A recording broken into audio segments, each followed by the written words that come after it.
दिक्कतों और उलझनों को झेलेगा, इत्मीनान और सुकून के बजाय इज़्तिराब और बेचैनी में तेरी जिंदगी गुजरेगी, इसलिए कि तूने अपनी जिम्मेदारियों को अदा नहीं किया। मेरे भाइयों बुजुर्गों, यही वो पैगाम है जो हजरात उलमाए किराम इन कौमी और इस्लामी मदारिस के प्लेटफार्म से दुनियाए इंसानियत के सामने और अहले ईमान के सामने पेश फरमाते हैं। यही हकीकत बच्चों को मदरसे में पढ़ाई जाती है, इसी जिम्मेदारी का एहसास उनके दिल के अंदर पैदा किया जाता है। यही पैगामात जुमे के बयानात के जरिए आवाम तक पहुँचाए जाते हैं।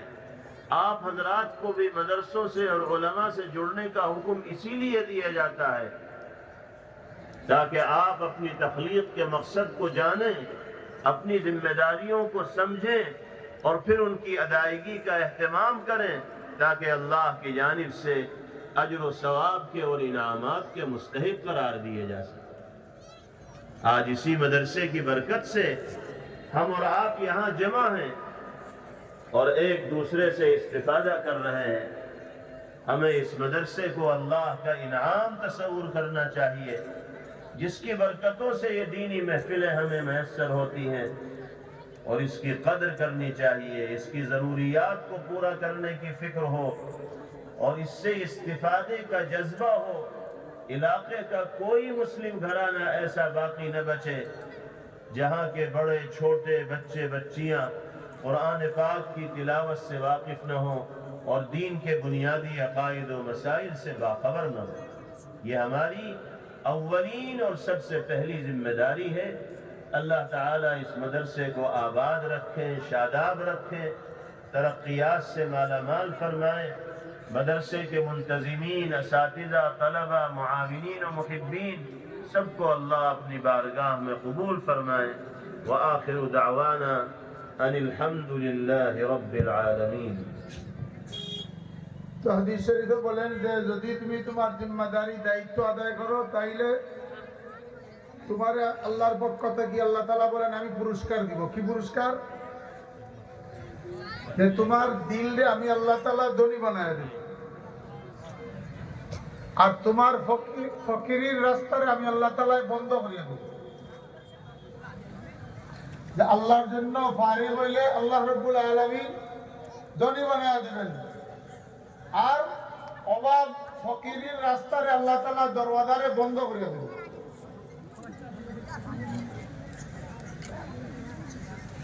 একটা হলো ইবাদতের জন্য নিজেরে ফারিগ করার সুসংবাদ। আজকে আমরা ধনের জন্য, ধনী হওয়ার জন্য কত চেষ্টা করি, গুরবত দূর করার জন্য কত চেষ্টা করি, কিন্তু আল্লাহ তাআলা নিজেই ঘোষণা দিতেছেন তুমি আমার জন্য ফারিগ হও, আমি আল্লাহ তাআলা তোমারে ধনী বানায় দিব, তোমার ফকিরের দরওয়াজা বন্ধ করে দেব। হযরত বলেন যে এই যে ইবাদত, নামাজ, রোজা, হজ, যাকাত, এগুলা তো ইবাদতই, কিন্তু ইবাদত এর ভিতরে সীমাবদ্ধ নয়, আরো জিনিস ইবাদত আছে। শরীয়তের দায়রাত তাকিয়া যদি আমি রাসূল করিম আলাইহিস সালাতু ওয়াস সালামের তরিকাত তাকিয়া আমি যে কাজ করব দিন মনে করি ইখলাসের সাথে করব, আল্লাহ তাআলা ওই কাজের মধ্যে আল্লাহ তাআলা ইবাদতের সওয়াব দান করবেন। সুবহানাল্লাহ। যেমন হাদিস শরীফে যে কোনো মানুষ যদি এশার নামাজ জামাতের সাথে পড়িয়া ঘুমায়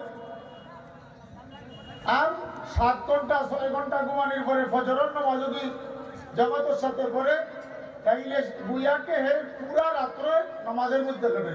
সুবহানাল্লাহ। এশার নামাজ জামাতের সাথে পড়িয়া ঘুমাইছে, কেন এই কারণে ঘুমাইছে যে আমি ফজরের নামাজটা স্বাচ্ছন্দ্যে পড়বো, সুস্থতার সাথে পড়বো, সেই কারণে সে ঘুমাইছে। এই যে 7 ঘন্টা সে ঘুমে আসিল, সে তো ঘুমে, কিন্তু এই 7 ঘন্টাটাও ইবাদতের মধ্যে লেখা হয়েছে। এইভাবে কোনো মানুষ যদি মহব্বতের নজরে মা বাবার চেহারার দিকে তাকায় যে এই মা এই বাবা আমি দুনিয়া আসার ব্যবস্থা, এই মা আর বাবা আমার জন্য ছায়াদার গাছ, এই মহব্বতে যদি মা বাবার চেহারার দিকে তাকায়, আল্লাহ রাব্বুল আলামিন তার একটা মকবুল হজের সওয়াব দান করে। সুবহানাল্লাহ। মেরে মুহতারাম দোস্ত বুজুর্গ, এইভাবে যত কাজ শরীয়তের দায়রার ভিতরে রাসূলের তরিকার ভিতরে থাকবে, যে কাজই আমি করব সেই কাজই ইবাদতের মধ্যে সমান হবে। কিন্তু আফসোস হইল আজকে বহুত দুস্থ হল ভাই হল এই খবরেই নাই।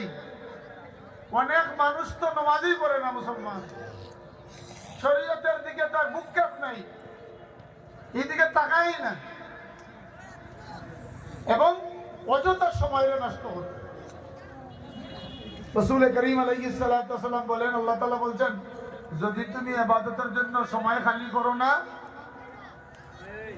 তাহলে তোমার জন্য দুঃসংবাদ কিনা বলে, দুঃসংবাদ হইল তোমারে এমন ব্যস্ত করিয়া দিব, তোমার দুই হাতের ওটা তোমারে, তুমি জিন্দগিতে সময় পাইতে নাই, সারা দিন দৌড়বাই, কিন্তু জিন্দগিতে তোমার কোনো সমস্যার সমাধান হবে না। আর তোমার ফকিরের দরজা যে আমি বলেছিলাম বন্ধ করবো, এই ফকিরের দরজা বন্ধ হবে না।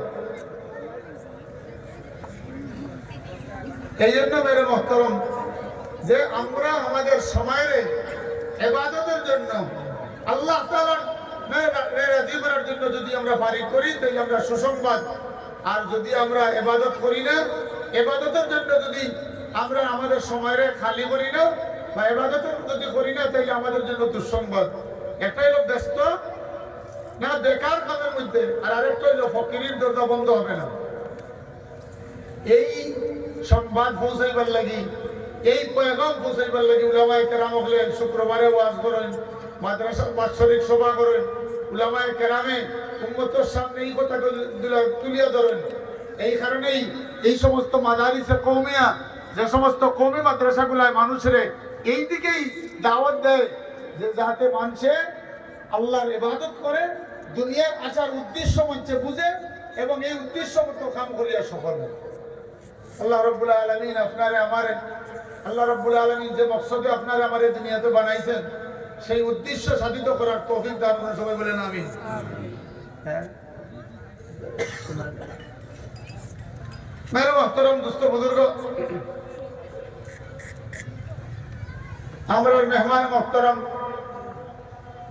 औलाद रसूल हजरत मुफ्ती अफान मंसूर पुरी दामत बरकातुहुल आलिया, আল্লাহর পক্ষ থেকে আসলে হঠাৎ করে হযরত মাওলানার শরীর খারাপ হয়ে গেছে। আমি তো জামাই বিশম্বরপুর থেকে মৌলানাকে ফোন দিয়েছি যে আপনি মাফ করে দরকার, বাইরে মেহমান, ভয় লাগে, অনেক সময় শরীর যদি বেশি খারাপ করে।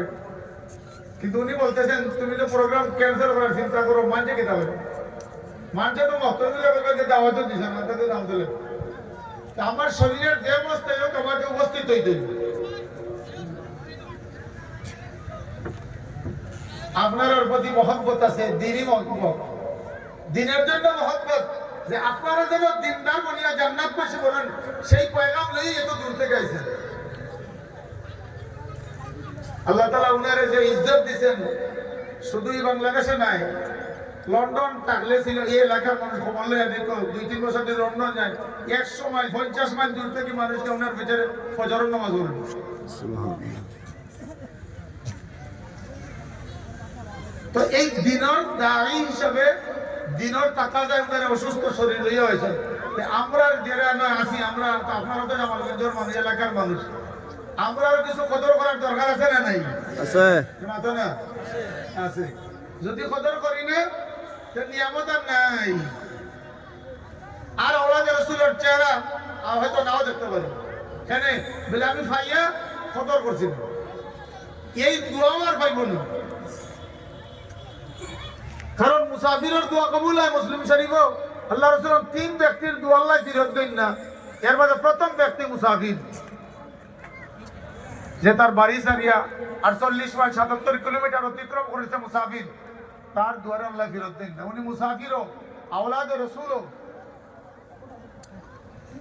বড় আলিমও, আবিদও। সুতরাং আপনার আবার কদর করার দরকার আছে, যে উনার বরকতে, উনার সাথে যদি দোয়া করি, আল্লাহ তাআলা আমার দোয়ারে কবুল করেন। উনার কথা যদি আমি আমল করি, আল্লাহ তাআলা আমার জিন্দারে, আমার দুনিয়ার আল্লাহ উজালা করিয়া দিবেন। আজকে তো আমরা কত দোয়ারও যাই, মাজারও পর্যন্ত যাই মাতঙ্গা যায়নি আরে মাতনা ভাই সাদলা যায়নি ও বাবা দিলে যা খবর দেখে বলে হ্যাঁ জিন্দা দিয়ে মোটার করে দৌড়ে সুতরাং আপনারা এই দোয়া পাওয়ার ব্যবস্থা হইল এই মাদ্রাসা কিতা হই এবার কিছু বুজুর্গ আসেন বলে না আমি আমার বাড়িতে যাইছি আসেন কে বলছেন এই মাদ্রাসা এই যে মৌলানা মাদ্রাসা চালাইরা মহিলা মাদ্রাসা কিন্ডারগার্টেন লাগেই মাদ্রাসা এই মাদ্রাসা যদি থাকে এইভাবে বুজুর্গগুলোর আগমন করতো যে জমিন আল্লাহর ওলি আমার কদম করে বুখারী শরীফের রওয়ায়াত আল্লাহ রাসূল কই এই জমিনটা আল্লাহ তাআলা দ্বীন এবং দুনিয়া দুই দিক দিয়ে আল্লাহ উন্নতি করে দেন সুবহানাল্লাহ। আপনারা কি দামের মাদ্রাসা বাকি থাকতো না বন্ধ হয়ে যেত আরে জোরে না ভাই আস্তে আস্তে ওদের তো মন করে আইছে মাতো না থাকতো না বন্ধ হইতো আপনারা ইমান লিয়া খবর দেখতে চাইননি হ্যাঁ হবে চাইননি এটা কেন দেখি টাইম এবার তুলে দেওয়ার কাছে আল্লাহ যত মানছে আত্মলা দিবেন সব রে ইমানের সাথে আমরা রে খবর দেইবার তৌফিক দান করুন আমিন।